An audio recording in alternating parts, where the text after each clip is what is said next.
A very good morning to all of you. So, class, today we are going to read the chapter number 6, that is Shri Aurobindo's childhood. This chapter is about a famous personality who was not only an nationalist but a philosopher, a guru, a yogi, a poet. He was a big social reformer. And let's read about them. On 6 February 1893, a young man, not yet 20 years of age, stood on the deck of the ship, gazing at far horizon when he could see the shores of his motherland. So, when Aurobindo was not 21 years old, he came back to Bombay after spending 14 years in England.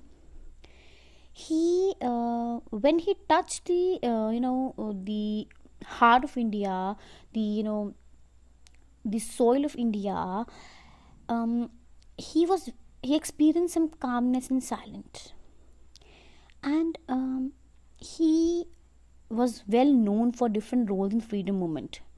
Aurobindo was a spiritual person, and he was called yogi, and as Masiha is the person who help people. Aurobindo's life was quite story, wherein his life begins with his birth on 15th August 1872. He was the third son of Krishna Dhan Ghose, popularly known as Dr. K.D. Ghose, who was then posted as civil surgeon at Khulna, which is in Bangladesh right now. Sri Aurobindo was born in Calcutta in the house of his father's friend Manmohan Ghose, who was well-known barrister. Just as K.D. Ghose and Manmohan Ghose were great friends, and their wives who had the same name, Swarnlata. The name Aurobindo was given by his father. Um, it was new at that time and hardly borne by anyone else. Aurobindo in Sanskrit means lotus, which is a symbol of prophetic का मतलब होता है predicting what is going to happen in future. ठीक है जी.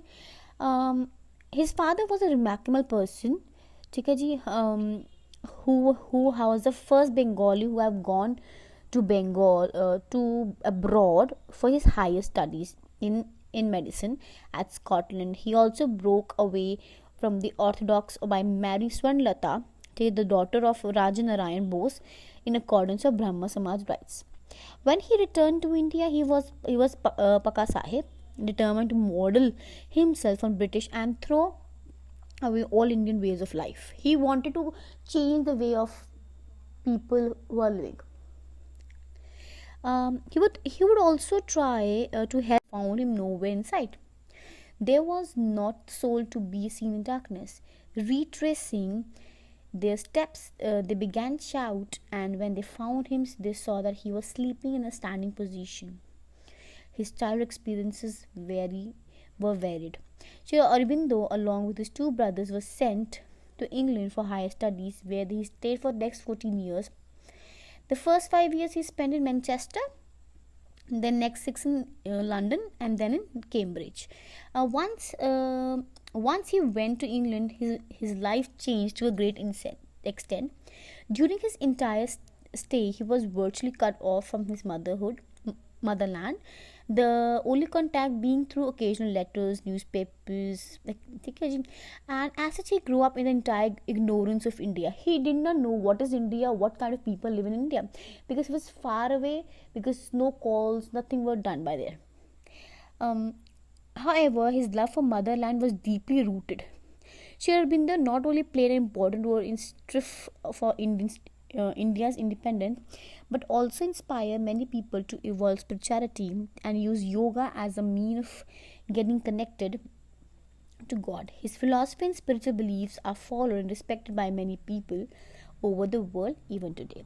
So this is just a short chapter of Aurobindo's life, but if you go and study about Aurobindo, you'll get to know huge and very important and very tragic things. So that was chapter number 2, to change the way of people who are living. He would also try to help them with money, medicine. He used to help poor people. As a child, Aurobindo, he grew up as an Anglist atmosphere. He was not allowed to speak Bengali. He used to speak English. He used to eat English. He used to sleep English. He used to wear English things. ठीक है जी. When he was 5 years, his father sent him along with his two brothers to Loreto Convent School in Darjeeling. It was a missionary school where all the children were British. He spent 2 years in this alien corner in his own country. The education he received was nominal, but the natural beauty of Darjeeling left its impact on his growing mind. Darjeeling is a beautiful place. Very little of is known about Sri Aurobindo's childhood days, but occasionally is an reminiscent. Reminiscent का मतलब है कि tending to remind one of something. He would mention some of the incidents that he have survived. One incident concerns Rajanarayan, Sri Aurobindo's grandfather. Aurobindo, along with his two brothers, used to visit his house at Diodhar during their holidays. One evening, they went for a stroll with his grandfather. As he went ahead merrily at their own pace, they forgot all about him. Suddenly, he looked back and found him nowhere in sight. There was not soul to be